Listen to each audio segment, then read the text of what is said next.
Yo, what's up, guys? So since I recorded the last video, I actually ended up finishing my placements. I got Grand Champ 2 after my placements, I'm pretty sure. And we've done really well. We won, I think, almost all of our games. Maybe lost one game. I'm not 100% sure, but done really well. And we're already getting close to SSL and 2s, which is good. And for today, we'll be playing some 2s or 3s games. I'm not going to queue any 1s. I'm not really in the mood for 1s. We still have only played the 2 games that I showed you guys in the videos. But we're going to be playing 2s and 3s. And yeah, let's get into it, see if we can get some dubs. Let's see how it goes.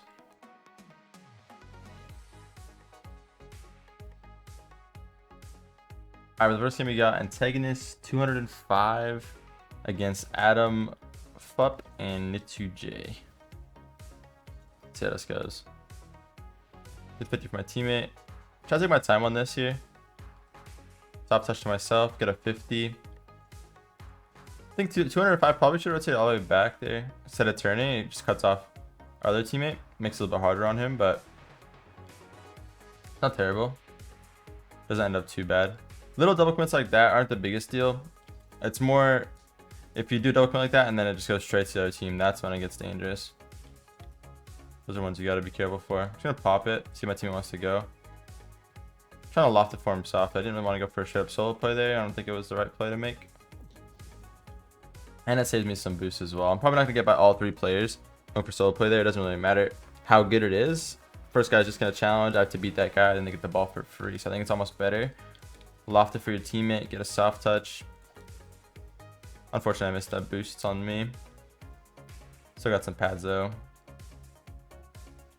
I think people play a little bit too fast a lot of times in rank 3s. The game moves a lot slower than people think a lot of the time. If you see how slow I just moved right there, created a lot of opportunity just because I was in a position where I could react to multiple things. My teammate was in an awkward spot. I was able to recognize that, make up for it, get into position to pass and make a good pass, right? But if you're moving too fast, you might miss that opportunity. It's about keeping your momentum, keeping your speed, but also, you know, trying to use your team at the same time. It's really a mixture of those things. Try not to go too fast. Oh geez. So again, I can react to a random own goal that comes to my net, and it's just like no way you can expect that. But if you're playing slow and you're in the right position, there's nothing that you can't really be ready for. If teammate misses this, I'm still in a good position. If he hits it, I'm in a good position to follow it still. So you want to kind of be in a spot where you're covering both best case and worst case scenario and saving your boost, right? Not the greatest touch, but they're going to be too far back to get a good follow up right away. I'm not going to be able to beat him to this ball, but I can at least bait his touch. Probably going to flick it right about here, and I could just hit it across. I defended it as well as like 2 people could defend that, so oh, that's really okay. Really a scary situation. Didn't need to be so scary, but I think it was a little bit of a mix up on the goal line. They weren't sure who wanted to go next. Just gonna single jump 50. And again, look how many little challenges I'm winning just by myself. That would take 2 or 3 people if you're just going full speed constantly, right? You gotta choose when it's worth to actually go fast for the ball. Teammate should pass low maybe to me. If not, I'll rotate middle, try to be here. I couldn't really get a shot on it. I went too far to the left. Couldn't recorrect in time. Teammate should have this. Oh, unfortunate. IZ seeing, that makes sense.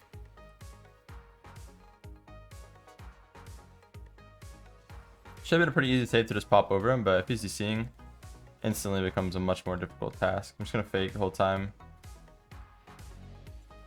Try to take my time here. Get a 50 that goes high.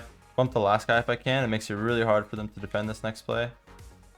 Teammate only needs to get like any kind of deep touch toward net. It's gonna be hard for them.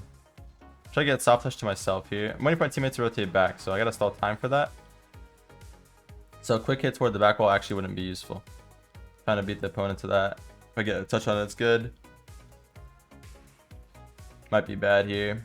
He's going back wall, which I like. You can cover most options with that. Not the greatest touch, but still is away from danger for a second. Take my time here again, try to fake him a little bit. Get a touch they can't really react to. Should have the advantage here. Just get 1 touch over this guy. Take the boost.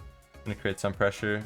Run through for some demos. This guy turns here. He has to turn away from the ball, which kind of helps us a bit. Wait for a touch. Teammate should have this back wall. Trusting the next touch out.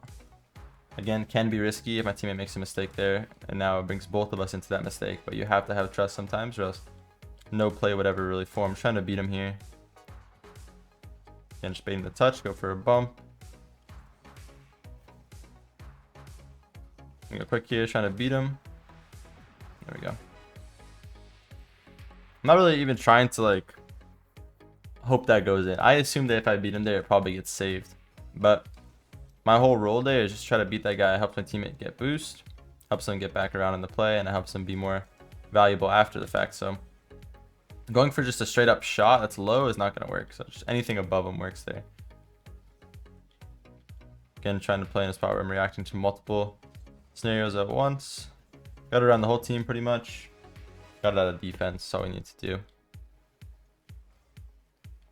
Play safe here. Save my boost. Nice for my teammate. Wait on the wall. He probably has a read here. I'm going to trust him. Okay, he's not going to go now. Now that I see that, I can just drive into this ball. Actually creates a lot of pressure just driving into that. And I'm quick enough to rotate around. My recovery time is really, really low to get back. Try to rotate wide for this. Teammate should have touch back to me. I'm going to fake the big hit here. It's going to make Adam back off a little bit. I can get one big flick now. Let him touch this. Teammate should have touch. I'm just going to fake his big hit. Rotate far behind and wide. That way if my teammate makes a bad touch, I can make up for it. Waiting for what they have here. Again, even like these bad hits for my teammates, I'm ready for them because of where I'm positioning every time. Pass this middle for antagonist. It would have been better ball for antagonist for sure, but anyway, not a bad game. That's well done. Did what we had to do well. Let's get into the next one. See if we can keep it up. Get some good these games in for the first games of the season. Let's see how it goes. Alright, for the last game, we got Reverb and who else? Not loading in. Do we have a third? Uh-oh. Did we just start this game with... Uh-oh. Stop being toxic. Okay, well... I hope... this guy is not like a toxic player. And it's just like a weird, ironic name. I hope not. I've had that happen before. Take my time here. I'm gonna fake this. How to fill my team to touch it. If I can go for a bump. Again, if I got that bump, it's just the goal. I don't like to jump for the bumps too often though, especially in that situation, because a lot of times I jump, they don't jump when I, like, you know, vice versa. Just I end up picking the wrong thing half the time. Just don't get very lucky with those situations, I feel like. But if I jumped, it would have just been a goal.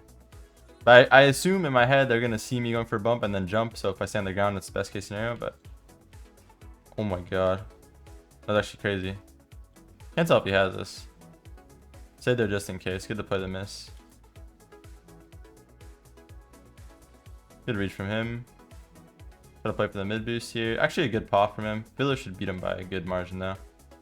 Let him hit this to the wall. Play for flip reset here. Good job. I still have some boost to stay upfield. My team's actually in a bad spot to challenge this. Could go bad. I'm gonna fake this. Gonna make the guy behind me panic a little bit. Same thing here. Teammate on the back wall should have. Good job. I wasn't sure if he was back yet, so I went just in case. But I still have 50 boost. This could be bad though. Glad I saved my flip there. So if you go back wall, you can again just react to pretty much anything.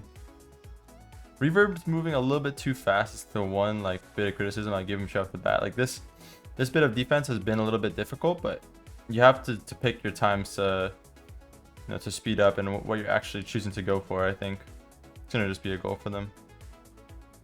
Ended up missing, but yeah, I feel like you have to choose what's worth it to actually challenge when you're stuck on defense for this long. And if you watch all the pros that are very smart and on good teams, you know that those players are going to be dealing with like suffocation situations where they don't have much boost very well because they're moving slow and they're challenging stuff that is valuable to challenge, stuff that's going to give their team a free ball. That's the only stuff you'll see a pro challenge if it's valuable in a way that it gives their team a free ball after. Actually really a fake. That was well done.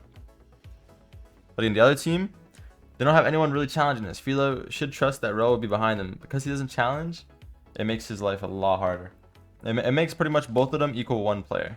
And that's the last thing you want to do. You want your defense to be layered, and you want it to be something that's hard for you know, the opponent to actually get through. You want it to be something that they have to do a lot of work to get through, not just one little play and it gets by two of you, right?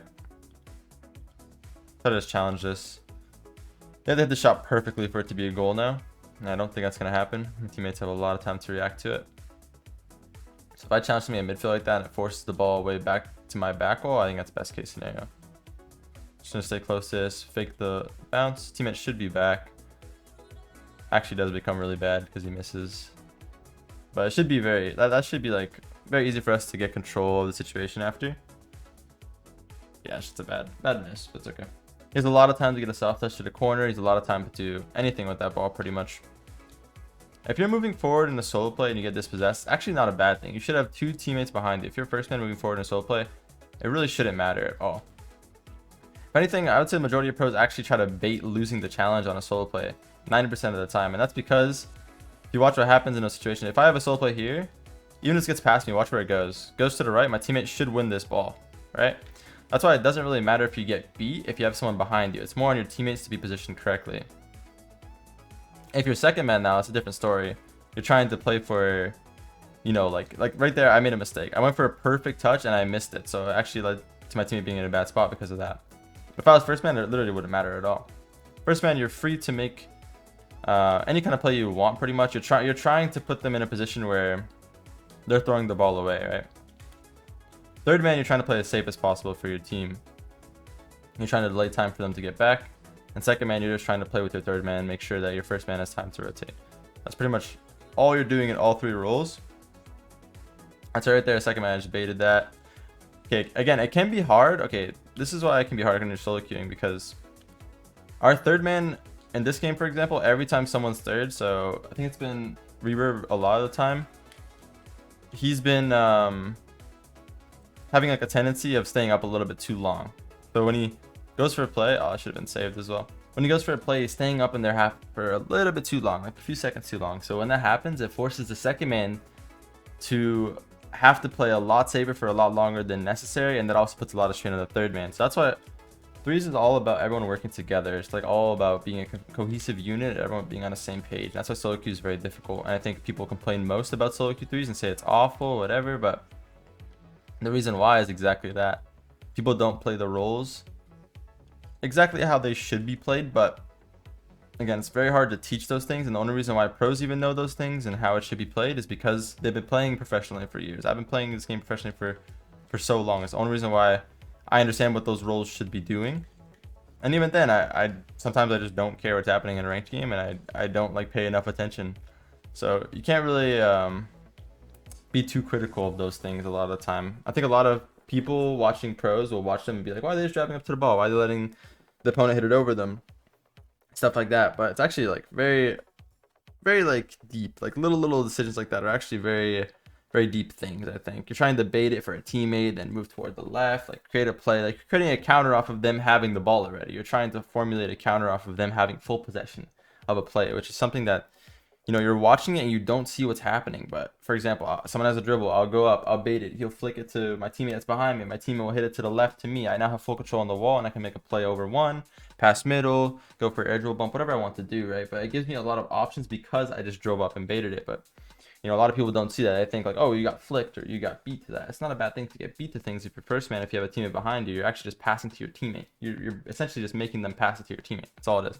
But yeah, that's a, I don't know. It's more of a more advanced thing, I guess, to understand. And it looks weird again when you're watching all kinds of different pros doing it, but it is a smarter thing to do. And it might look like a low rank thing, but if you do it, that's why you can watch pros. Sorry, I'm rambling a bit. That's why you can watch pros playing low ranks. Like I've played my brother and his friends that are all around like champ 1, champ 2, maybe into grand champ. I've been able to 1v5 them based off just baiting the ball, driving up, fake challenging. They panic every single time. It just happens every single time, and you can get full control, throw in some fake. Like, there's so many things you can do. There's so many levels, and there's a reason why pros can dominate versus multiple of a lower rank, because they just understand the game at a deeper level, right?